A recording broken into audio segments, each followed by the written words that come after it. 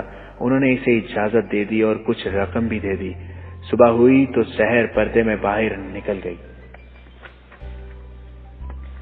4-5 روز بعد سرائے کے چور دروازے سے 8 مستورات داخل ہوئیں اور سرائے مالک کے کمرے میں چلی گئیں۔ مستورات نے برقع نما لبادے اوڑھ رکھے تھے جن میں ان کے چہرے چھپے ہوئے تھے۔ کمرے میں آ کر سب نے نقاب اٹھا دیے۔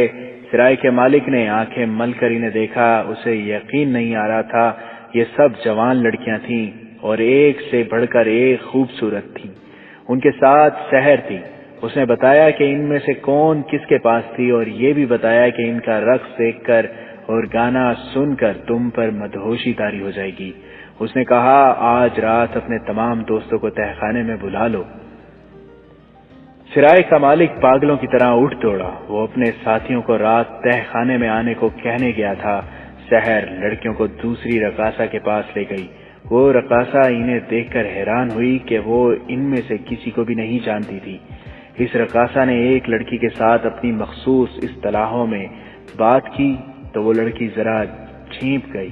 سحر نے اسے کہا یہ ڈری ہوئی ہیں، میں انہیں زمین کے نیچے سے نکال کر لائی ہوں۔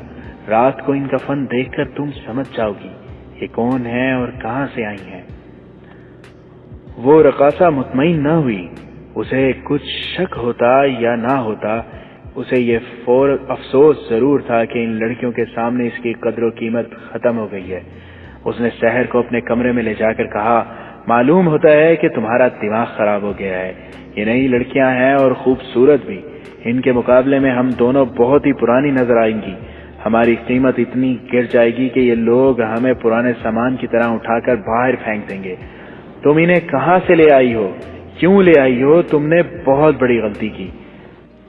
میں دراصل اپنی مشقت کم کرنا چاہتی ہوں، سحر نے جواب دیا۔ ان کے آ جانے سے ہم دونوں کا کام کم ہو جائے گا۔ دوسری رقاصہ اس کی یہ دلیل نہیں مان رہی تھی۔ سحر کے پاس اور کوئی دلیل نہیں تھی جس سے وہ اسے مطمئن کرتی۔ دونوں میں تکرار ہو گئی۔ دوسری رقاصہ غصے میں آ گئی اور بولی میں سرائے کے مالک سے کہوں گی کہ یہ لڑکیاں ناچنے والی نہیں، یہ عصمت فروش لڑکیاں ہیں جنہیں اس نازک جگہ نہیں آنا چاہیے، کیونکہ یہ تہہ خانے کے راز کو خطرے میں ڈال سکتی ہیں۔ ان نوجوان لڑکیوں کا کیا بھروسہ؟ یہ رقاصہ بہت تجربہ کار اور چالاک تھی۔ اس نے سحر کی زبان بندی کر دی، پھر بھی سحر اس کی بات نہیں مان رہی تھی۔ اس رقاصہ نے آخر یہ دھمکی دی اگر تم انہیں یہاں سے چلتا نہیں کرو گی تو میں یہاں آنے والوں کو یہ کہہ کر یہاں آنے سے روک دوں گی کہ تم انہیں گرفتار کرانے کے لیے ان لڑکیوں کا جال پھیلا رہی ہو۔ سحر پریشان ہو گئی۔ دوسری رقاصہ غصے میں باہر جانے کو اٹھی اور دروازے کی طرف چلی۔ سحر نے بڑی پھرتی سے اپنی قمیض کے نیچے ہاتھ ڈالا اور کمر بند سے خنجر نکال کر دوسری رقاصہ کی پیٹھ میں گھونپ دیا۔ وہ زخم کھا کر گھومی تو سحر نے خنجر اس کے دل میں اتار دیا اور دانت پیس کر کہا میں تجھے قتل نہیں کرنا چاہتی تھی بدبخت، تجھے بھی میرے ہاتھوں ہی مرنا تھا۔ اس نے اسی کے کپڑوں سے خنجر صاف کیا، رقاصہ کی لاش پر اس کے پلنگ سے بستر اٹھا کر پھینک دیا اور دروازہ باہر سے بند کر کے اپنے کمرے میں چلی گئی۔ اپنے خون آلود کپڑے بدلے اور خنجر کمر بند میں اڑس کر قمیض کے نیچے چھپا دیا۔